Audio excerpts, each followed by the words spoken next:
Balandi a micro du pasteur Bobo, tu peux se mbote. Vous avez micro du pasteur Bobo, on a un système qui a invité la biso comme avant. Invité la biso à l'évangéliste Jean-Paul Lounane ou faux Jean-Paul à Ebana Makassi, dans Belgique, en Europe. Homme de Dieu, qui craint Dieu, qui sert Dieu, Narata Mboka Oyo. Tout le monde est là, Narata émission la biso Good Morning Jesus, tout le monde est Mia Sakomaki. Je peux savoir la musique en beauté évangéliste Jean-Paul. Mbote pasteur Bobo. Bonne santé. Santé, ça va très bien. Non, mon vous êtes ponctuel. Oui. Bon, Nazaroya, il est très très ponctuel. Mbote de Rolandais. Mbote pasteur Bobo. Mbote Maboko Zungia. Toujours si Mbote Maboko. Tout le monde soutient Magamboyo. Toujours banga soutien Corona. Corona tiki biso.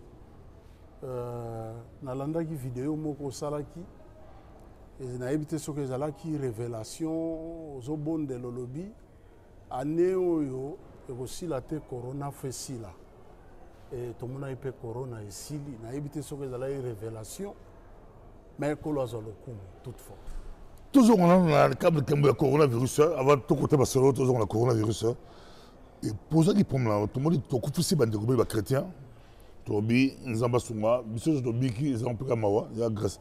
C'était plus maillé que les Gabangote, je crois. Mais il y a aussi beaucoup d'erreurs à l'église. L'église, qui Copacola, GLT, Colotia Masqueté, Kozo vacciné. L'église, pas tous. Pas toutes les églises, mais une partie de l'église. Au Robanini, ça a posé problème dans la communauté, dans la milieu belé. Je pense qu'il y a des prières dans la carte. Période de corona et malheureusement pas toutes les églises. Oui, ils allaient déplorables et ils allaient pas si mingi tant que mon comportement n'abisso y a excès de zèle. Bible ils allaient à la fois ajouter la connaissance, la science et nzamba pesi asali ngolu na bato apesi bango mayele ya kotanga batangi kelasi ba biologiste batangi bayebi ete na maladie oyo bokono oyo soki totie vaccin oyo ekosunga bato na bokono oyo et mpona kose contaminer te il faut kotia bagel baalcool na maboko pour se protéger et biso ntango tozali kokende au-delà ya même bible ezali koloba na foi na witu koloba ngo awa ajouter la connaissance. Connaissance, c'est là qu'ici, que battu est belé, tout le monde qui avant. Oui, c'est l'équilibre, c'est servir, biso na leçon, tout le monde qui na mboka ya Chine, na Wuhan, ne bato bakufaki, biso to banel gozuango, en tout cas, na ampleur mon côté, biso nyonso.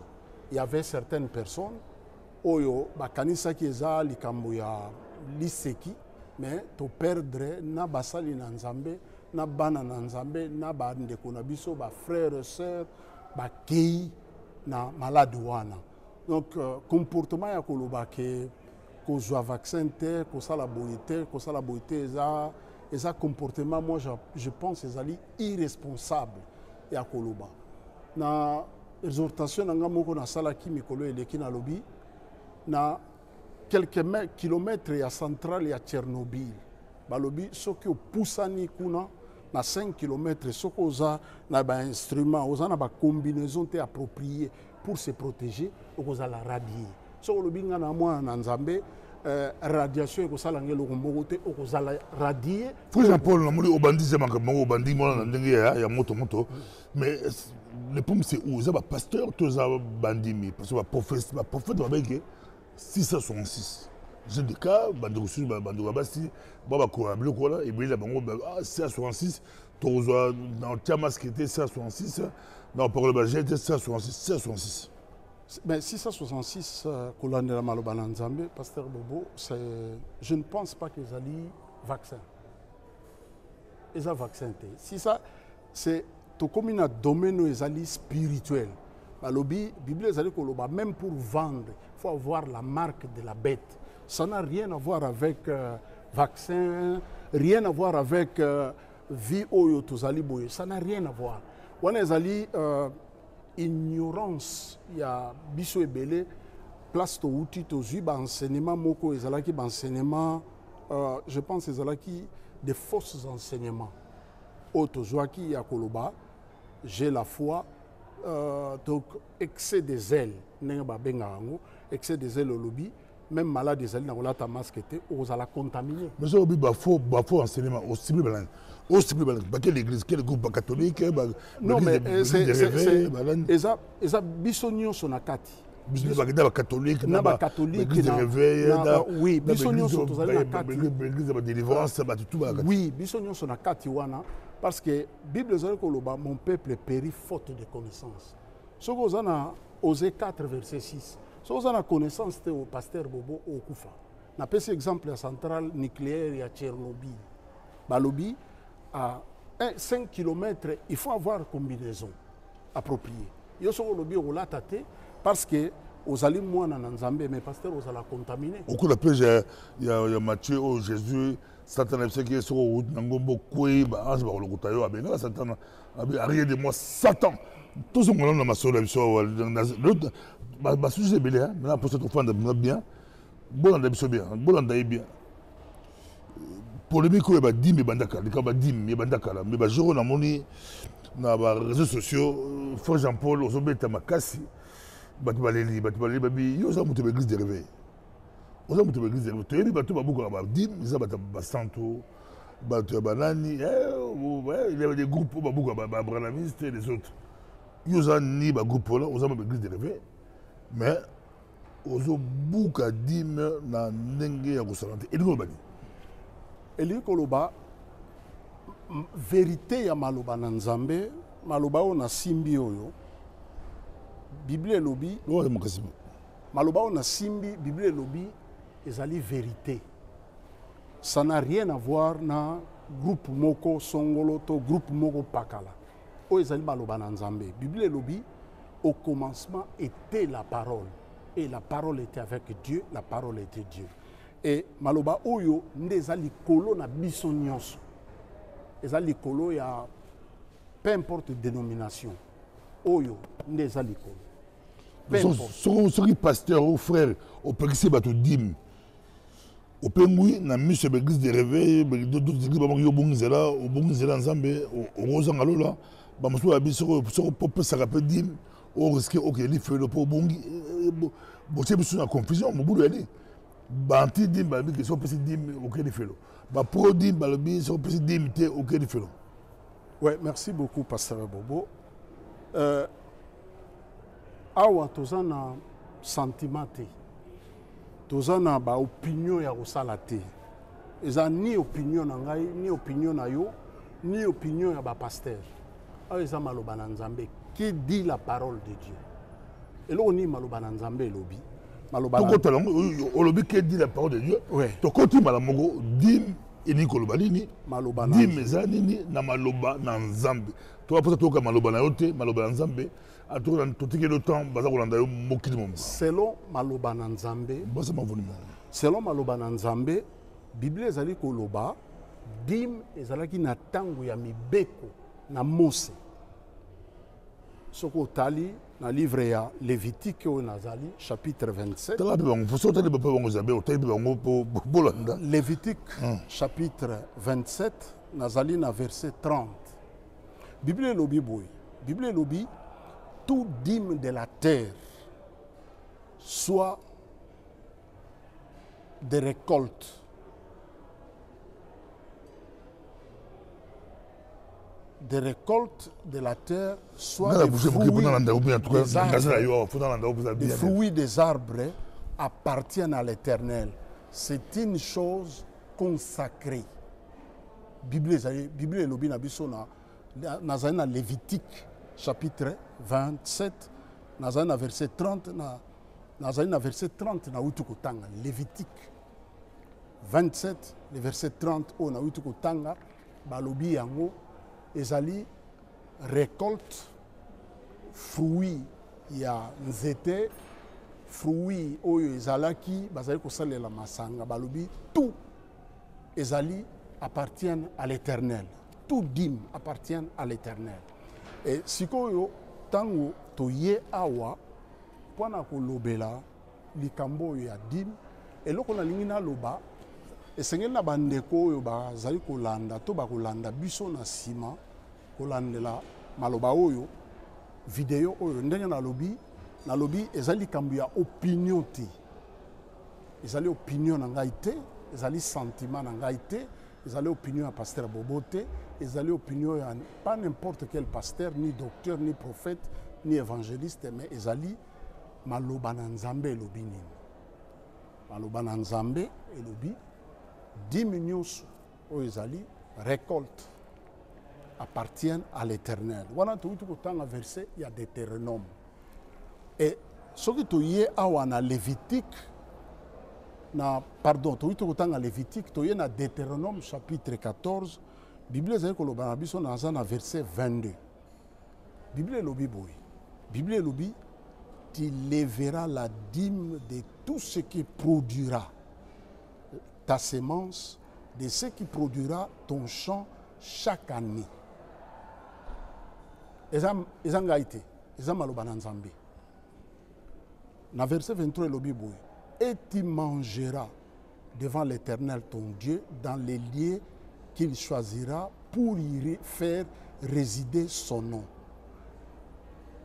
La dîme de ton bleu, de ton menu et de ton huile et les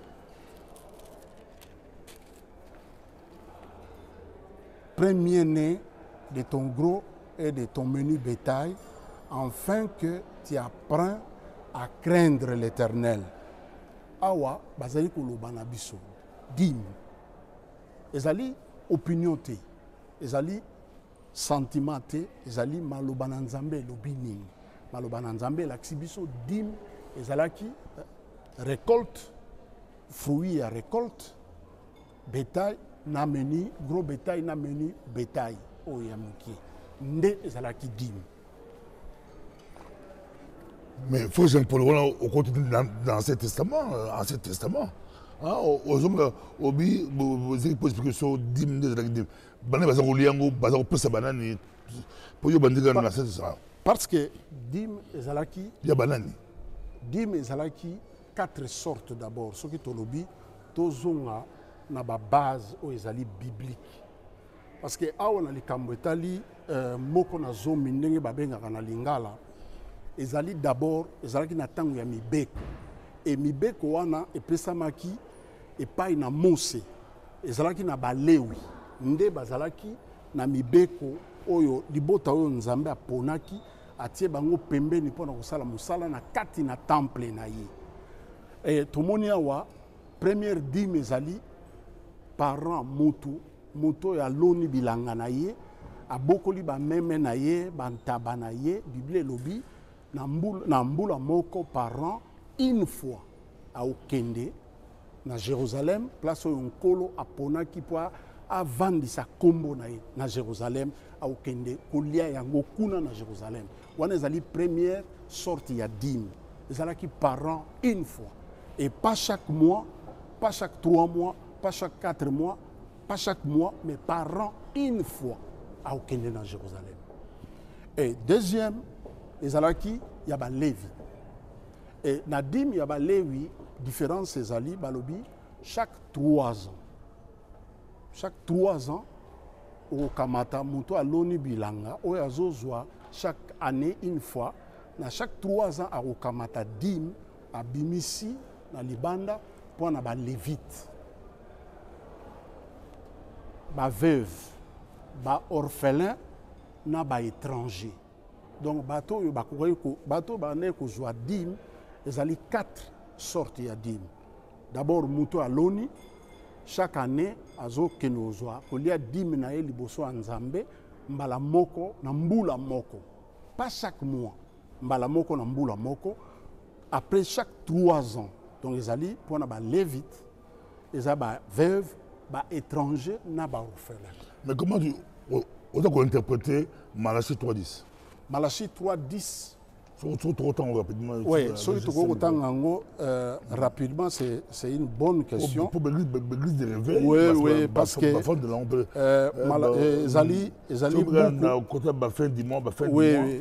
l'année. Oui, Tobandi, d'abord, dans verset 8.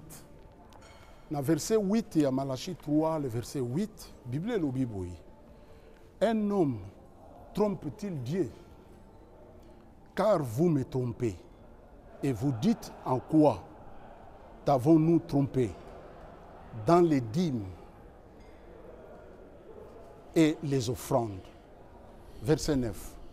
Vous êtes frappés par la malédiction. Et vous me trompez, la nation tout entière.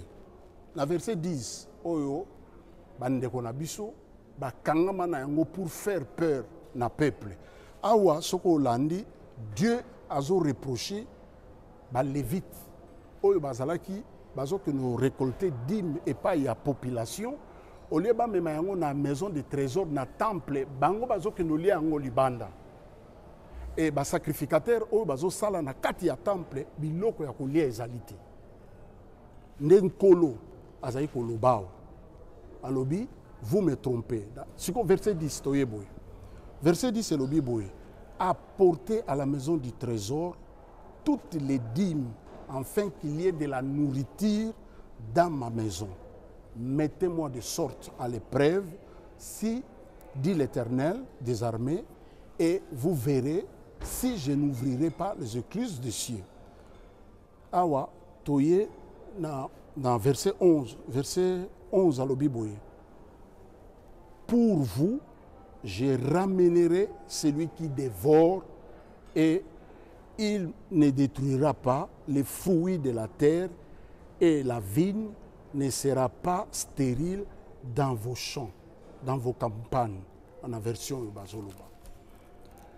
Et toute la nation, tant que la Zoluba a lobby, toutes les nations vous diront, vous êtes errés, car vous serez un pays de délices, dit l'Éternel des armées. Awa tomoni nkolo, l'Éternel, il reproche naba lévite, au bazo que nous récolter ba dîme et pas la population. Au lieu ba mema au dîme de dîme, naba version mususu bazo benga yango na kati ya temple na maison du trésor, parce que les sacrificateurs au bazali ko sala musala bango bande ko vanda kaka na kati ya temple. Et musala na bango bazalaki soko otangi ne bandeli ozomona kola lobi bango baza na portion héritage te. Mais l'église bango na temple bango na mbongo zalaka te biso le mbongo zali. Bon mabeza bango apporter vos dîmes bazo na makambo za la version makambo za deo. Beaucoup maba dîmes na ndako la Nzambe dans la maison du trésor. Mbongo ezalaki yo oboyi yango yo ezalaki à l'époque. Mbongo ezalaki l'argent existait bel et bien à l'époque. Mbongo ezalaki à l'époque. Et ce qui tout tangi awa, Bible ezoloba na biso boye. Bible lobi boye. Bible lobi na ba malachi mbongo laki. Na tanga malachi mbongo ezalaki. Dans l'Ancien Testament. Mbongo ezalaki pasteur nazo tanga verset. Tozana Deutéronome chapitre 14. Na tangi verset 24. Bible lobi boye. Peut-être lorsque l'Éternel, ton Dieu, aura béni, le chemin sera trop long pour que tu puisses transporter ta dîme à cause de l'éloignement du lieu où l'Éternel aura choisi pour faire résider son nom. Verset 25. Alors, verset 25. Tu échangeras ta dîme contre de l'argent. Mbongo ezalaki déjà. Mbongo ezalaki, nazo continuer. Contre de l'argent, tu serreras cet argent-là dans ta main et tu iras dans le lieu que l'Éternel, ton Dieu, aura choisi. Là, tu achèteras. Tu achèteras avec de l'argent que tu as échangé de ta dîme. Tu achèteras tout ce que tu désireras de bœufs, de brebis, du vin et des liqueurs fortes. Tout ce qui te fera plaisir. tu mangeras devant l'Éternel ton Dieu.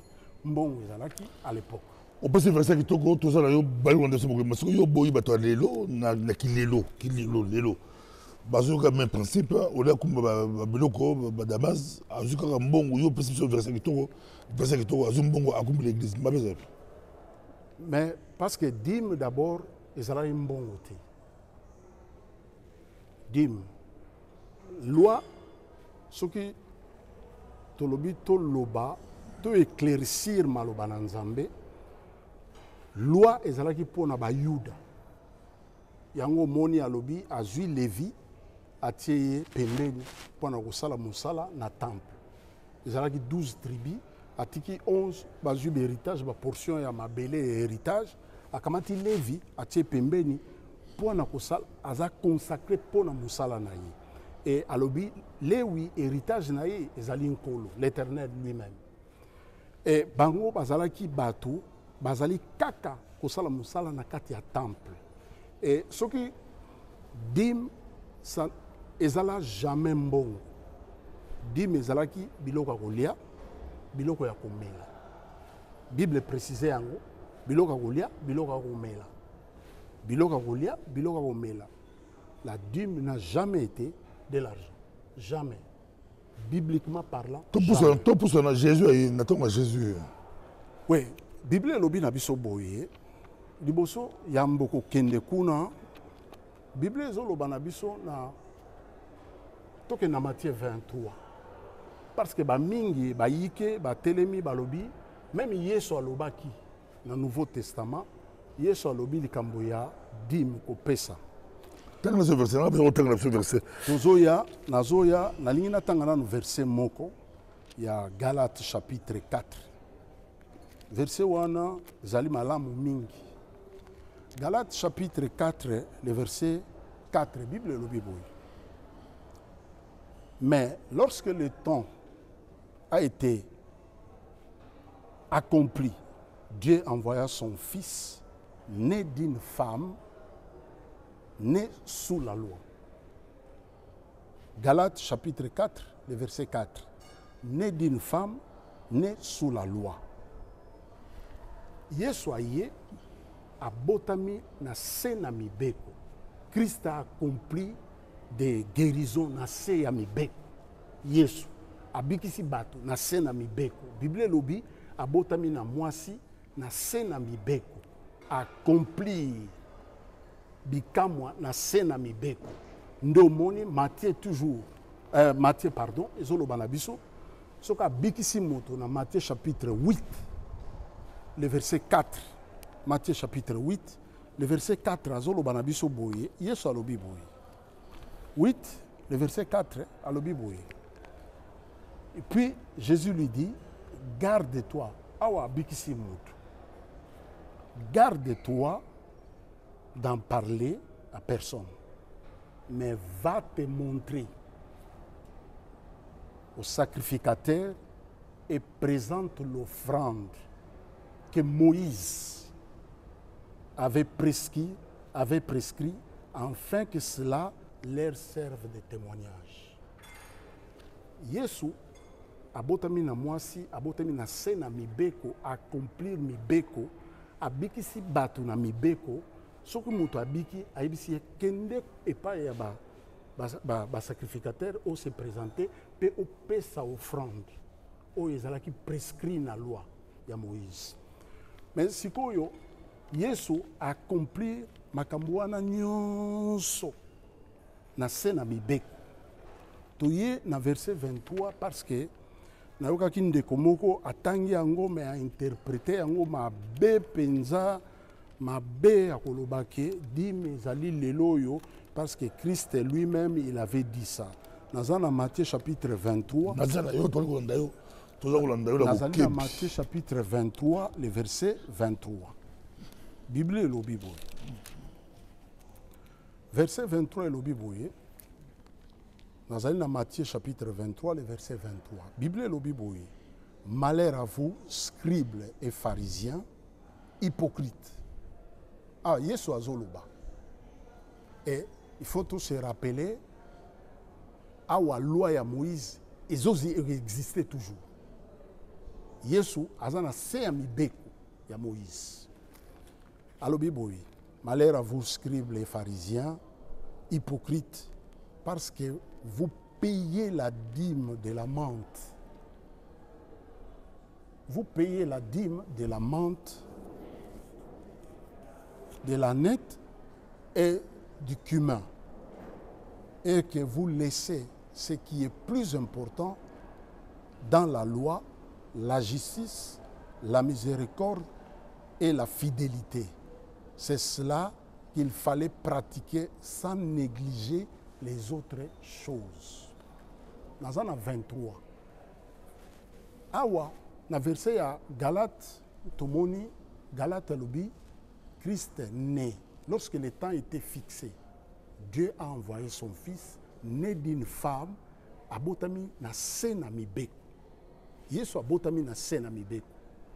Au moni même 8e jour na ye ba memiye na temple, même ba parents na ye pendant ko kokisa o mibeko na Mose banaye koloba. Mais concrètement, on se reprocher ni na l'église lelo papa wa dîme. Donc yo pour il faut balongo la dîme. Pourquoi balongo la dîme? Pourquoi balongo la dîme? Pourquoi balongo la dîme? Petit caillou na ye, petit caillou a gagné 1000 euros. Ba ebisi ya kumba 100 euros l'église yo boyengo. L'église est fonctionner comment? On s'est basé la ligne, on dit pour ballon la dîme de l'église. Il faut ballon la dîme de l'église. C'est simple. C'est l'église de réveil. C'est simple. Bible lobi na biso, ceux qui veulent vivre selon la loi. Toujours dans le livre à Galate. Ceux qui veulent vivre selon la loi, ils sont sous la malédiction de la loi. Car il est écrit, maudit est quiconque qui n'observe pas ce que la loi dit. Pasteur, na sena moi moto moko te akoki kokokisa ba précepte ya Moïse, les 10 commandements dans les autres préceptes oyo ezalaki liés na sacerdoce lévitique. Moto akoki kokokisa yango te. Moto akoki kokokisa yango te na sena moi. Nazali na livre ya Hébreu, na lingi totanga livre ya Hébreu. Hébreu chapitre 7. Bible elobi na biso likambo moko très important. Hébreu chapitre 7.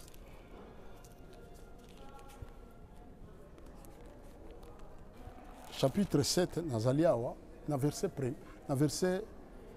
13. Oh non, verset 11, pardon. Verset 11 le Bible. Si donc la perfection était possible par les sacerdoces lévitiques, parce que mibeko est lié na sacerdoce lévitique. Mibeko o ezali lié dîme tout makambuana ezalaki na sacerdoce lévitique.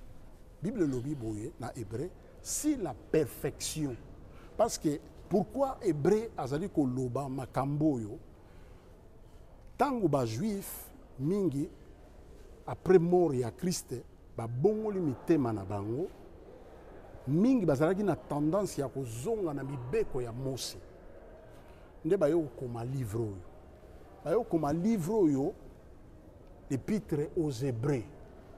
Bible lobi si la perfection ezalaki avait été possible par les sacerdoces lévitiques,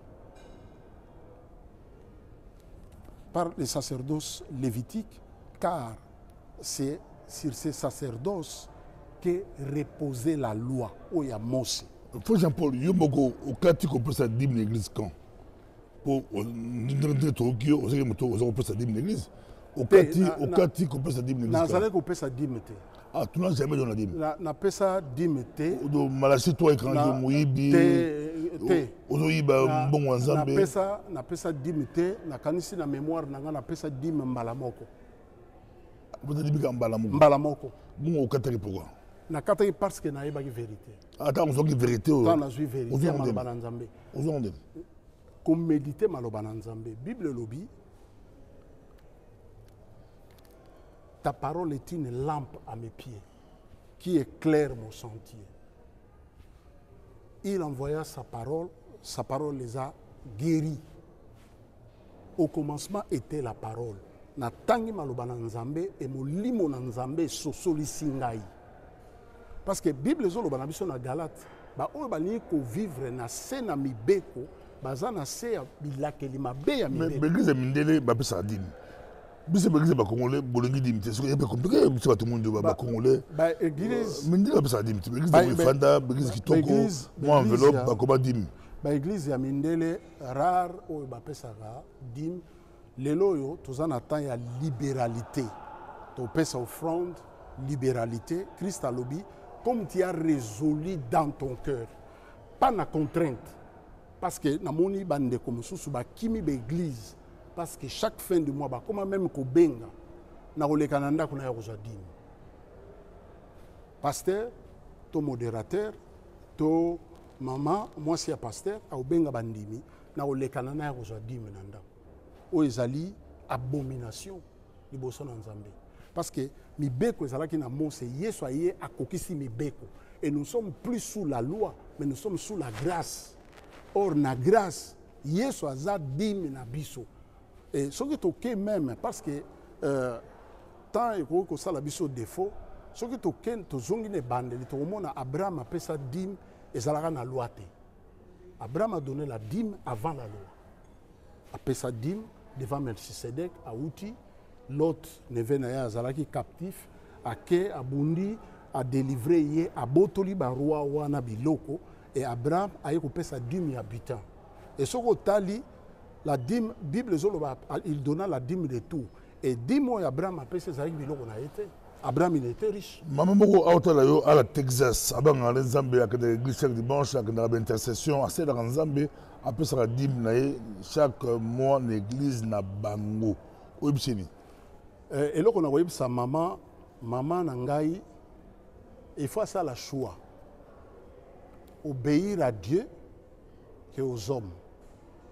Obéissance dans Nzambe Zali, parce que tout ça, les Cambouya, ils ont opinion, ils ont Bible lobby. Bible lobby awa, sacerdoce, oyo, ezalaki ya mibeko, ya Mose. Ce que Bible lobby, ce que ezalaki, si les sacerdoces lévitiques avait amené la perfection à Bato. Bani va changer mon société.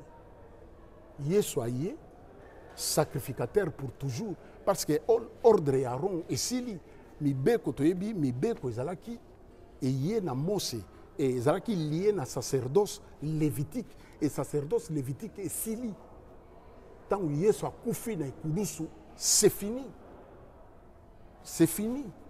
Tant que Yesu a koufi na ikulusu, et biso toye, biso, ba Jean-Paul, bino, ndenge ozali pasteur Bobo, toye na tant où il y a acte des apôtres, toye na tant ya grâce, tant église et botami, toye na tant yo église et botami.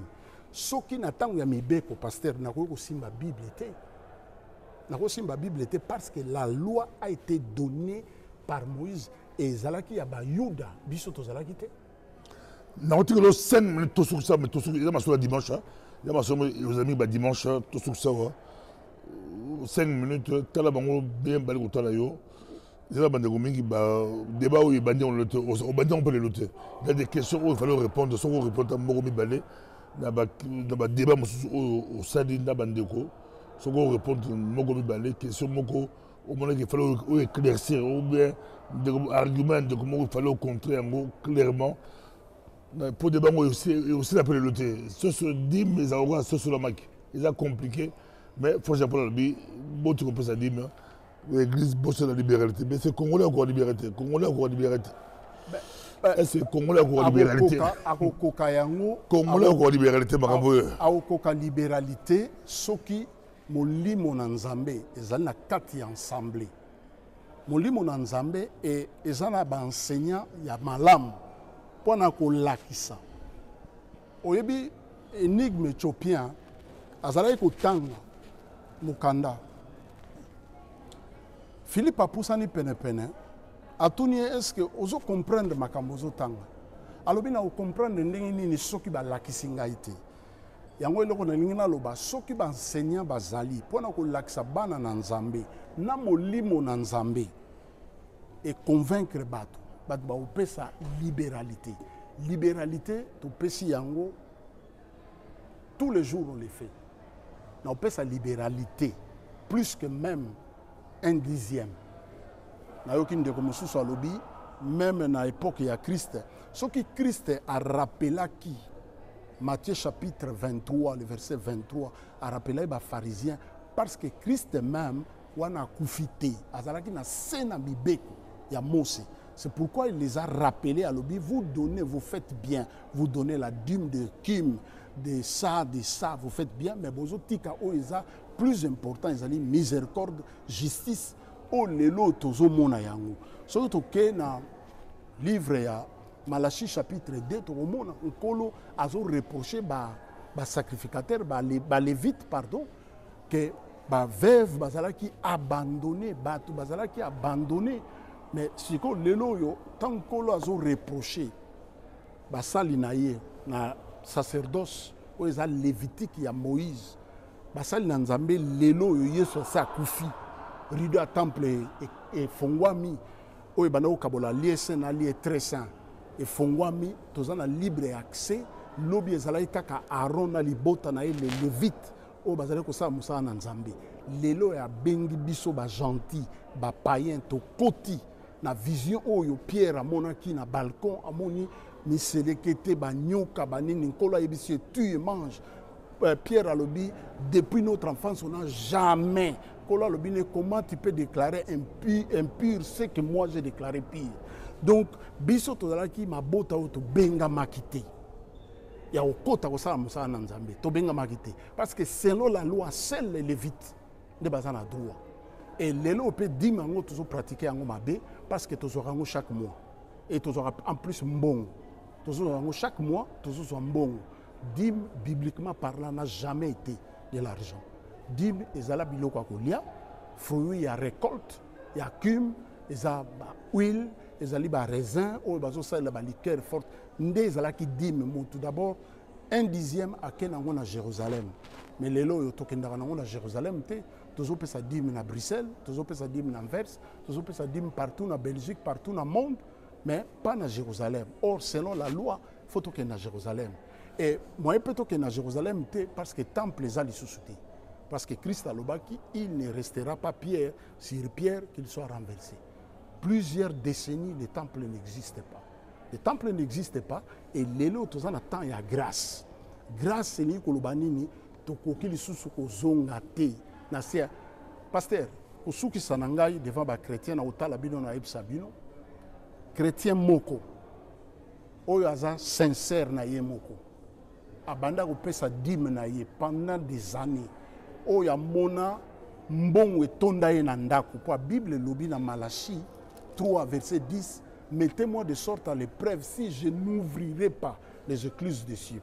Oyo nkola fongola les écluses des cieux po na ye banda ou pesa dîme à l'axe aya même pas banjir pas banini mais yaka témoigner loba frère ngai nkolo apambolanga pona pesa dîme azate donc on nous met nzamba sala na ndimi nzamba sala ngamo na za preuve ya balba muto sala dentifrice il paraît ayi muto ba dîme a pesa dîme nzamba pesa wana a pesa formule wana ezali très souvent naye komona ke batu mingi batanga maloba na Nzambe te et biso ba africain tozana habitude ya la bouche à l'oreille donc tozana biloko tradition orale et kanga biso tina makambo na Nzambe tradition orale o tozana ngo mais mindele ba koma sur papier j'ai été étonné komona dessin ya Infinity petit hélicoptère et décollera na Mars. Basala dessin wana na 1400. J'ai vu les images. 1400 basala. Mais biso is a tradition orale. Merci beaucoup Zalaki évangéliste Jean-Paul, frère Jean-Paul Lounene. Merci. Monsieur Bozoye beaucoup la God Channel. God Army. God Army, God Army. Jean-Paul God Army. Pour les matata, les matata gola. Bo sabone pe aux amalamu. Merci Zalaki. Good morning Jesus. Merci. Au revoir. Au revoir.